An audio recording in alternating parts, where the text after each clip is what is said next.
waaw salaamaaleykum waa Sénégal salaamaaleykum waa àdduna maa ngi ziar ñëpp tey nag dama ñëwoon sama studio grand sama mag sama xarit muy grand Saliou Gueye ndeysaan di guy gu daar gi xale ci moom lañu jàngee yéeg ndeysaan tey man Ababacar Mbaye Thiam bu ma demee ba yàlla dogal ma ñemee aar grâce ak grand Sall ndax moo may wan yoon di wax ne nag dafa am benn xew-xew bu am fu mu amee fee ci tropique ak kan ak maam Cheikh Niang léegi nag ñu ngi woo képp koo xam ne tey yaa ngi bokk Dakar Promo ñu ngi lay woo grand Sall ñu ngi lay woo yaa ngi ci biir grand Ndiasse yaa ngi ci biir ku ci mel ni ñoom Yves Niang Malle Mbaye yaa ngi ci biir Thiat Seck sama xarit yaa ngi ci biir ñu ngi woo ñëpp daal bàyyi ñu kenn képp koo xam ne tey yaa ngi Dakar Promo rek yaa ngi ci biir jigéen ñi nag moom sama yaay sama xarit sama mag sama lépp muy Khady Biteye mu ngi ci biir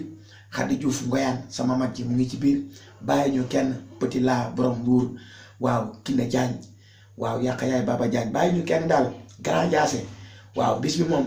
damaa bëgg rek waaw loo mën a def rek gars yi dañ la ko defal en direct incha allah rabbi le 26 ci kàttanu yàlla ñu ngi woo ñëpp nag Dakar Promo yëpp bàyyi ñu kenn cat ba cat di woo bëgg ndongo l'international waaw mu ngi ci biir di woo ñëpp nag di woo va VIP Mame Cheikh Niang di woo fii nga xam ne tey mooy yoonu ndaw studio yoonu ndaw di woo ñëpp nag waaw gars yi kon maa ngi leen di bëggee bu baax a baax di leen jox rendez-vous le 26 incha allah rabbi fee ca tropique